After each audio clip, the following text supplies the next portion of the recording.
Hola amigos, welcome back to my YouTube channel. Today I am going to be showing you every book that I read during April. There's a lot. In my defense, some of these were definitely started in March and then finished in April, so I didn't completely neglect everything else in my life, including Camp Nano, to read these, but I've got some fantastic recommendations for you. So let's just get into this because it's going to take a while, honestly. Okay, so the first book I read was The Unexpected Joy of the Ordinary by Catherine Gray. This was really, really lovely. I didn't read a lot of non-fiction this month, which is quite unusual for me. I think this is the only non-fiction one that I read. But basically, it's so it says that every day is the wall-to-wall humdrum we seek to upgrade, like a 50s carpet we long to replace. More money, a bigger house, a better body, an upgraded career. The ultimate relationship, a highly inconvenient psychological phenomenon called the hedonic treadmill, has us eternally questing for more. So basically, it's about really making the most of what you've got and appreciating the regular stuff in your life, you know, so a good cup of coffee, saying hello to a dog on your walk, stroking a cat, a delicious cake, a hug from a loved one, that kind of thing. And it was lovely. It really, really was. Made me feel all happy inside, you know. It's important to appreciate. It's important to appreciate what we have. Next one, no, we don't want that one. I'll go, here we go. Okay, so we'll do this one. This is a tiny little book, isn't it? So this is a Mills and Boon historical. It's a Regency book, How to Woo a Wallflower by Virginia Heath. This was just lovely, just absolutely wonderful, heartwarming, so romantic, just brilliant. It's part of Society's Most Scandalous series. It says, Jasper, the Earl of Beaufort, hasn't seen Lady Harriet Fitzroy since her serious riding accident.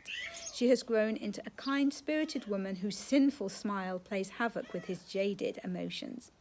Hattie's family disapprove of Jasper's rakish past, but when she risks her reputation to help him, the least he can do is pull her from the wallflower chairs and out of the shadows.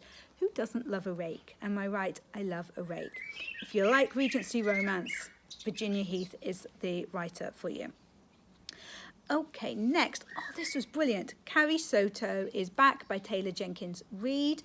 I think this is like the third book I've read by her. I still haven't read The Seven Husbands of Evelyn Hugo because I just can't get hold of a copy from my library.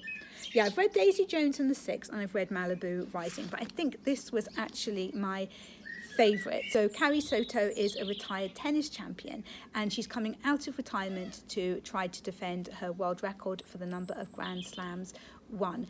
And yeah, it's just brilliant. She's not like the most likable heroine to begin with because she's so driven and focused and almost obsessed with her tennis career.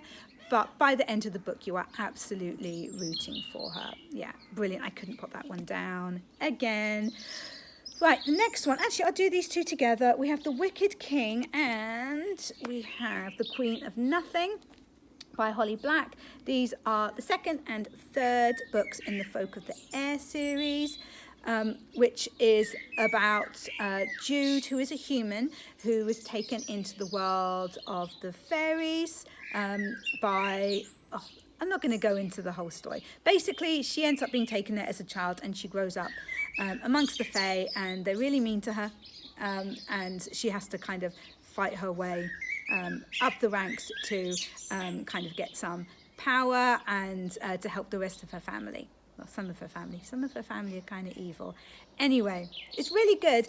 My problem, though, is that I was reading the second in the A Court of Thorns and Roses series when I was kind of reading these, or at least part of these, and my heart was with A Court of Thorns and Roses. I'm sorry, it was. These are very good, but there you go.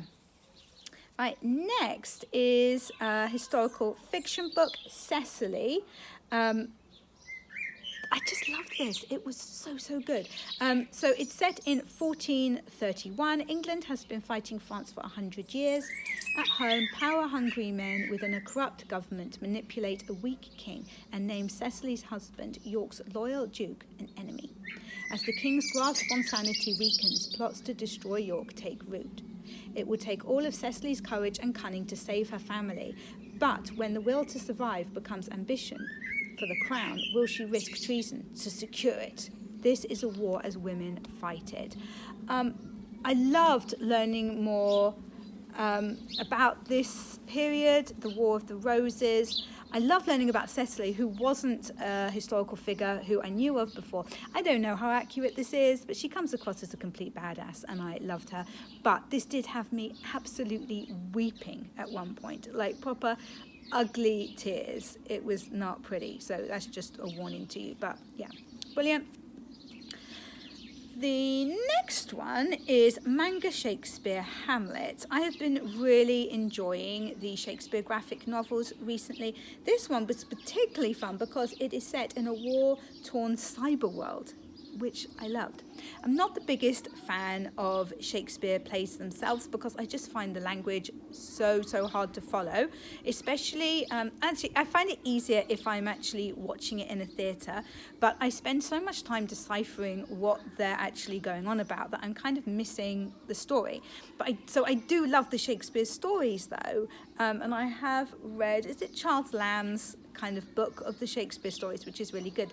Anyway, this is a great option, especially if you've got teenagers studying Shakespeare at school and they're kind of not getting on with it, because this is very accessible. It does use some of the Shakespearean language, but the meaning of it is very clear thanks to the illustrations, I think, and yeah, highly recommend it. Again, what a great reading month, am I right? Crazy.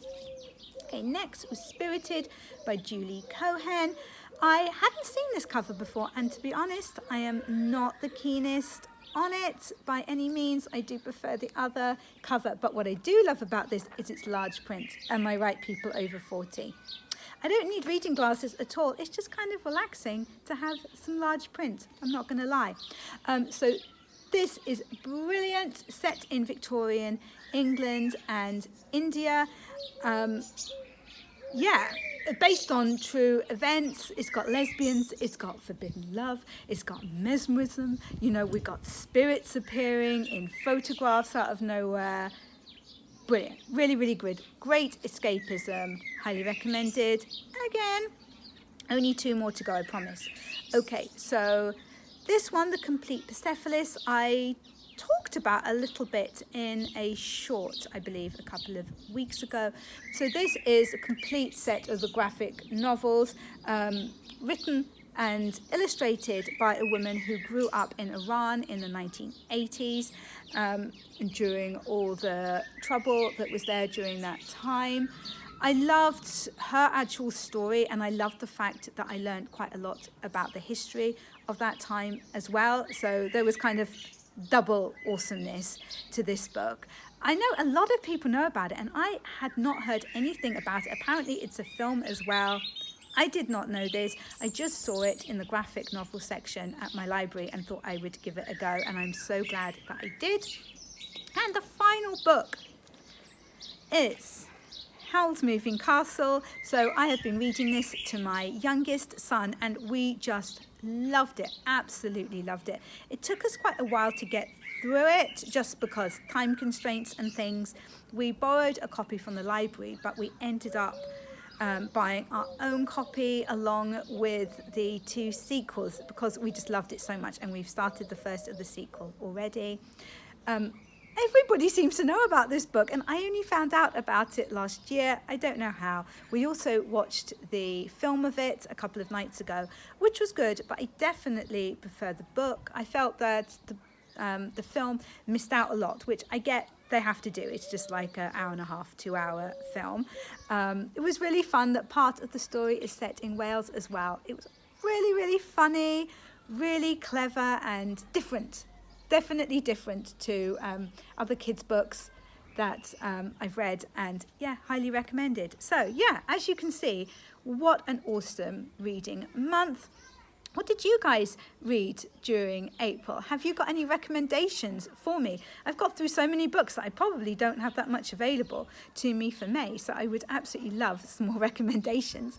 If you like this video, please boop the like button and subscribe if you haven't already, so that you can catch some more of my videos, because we have a lot of fun around here, and I will catch you in the next one.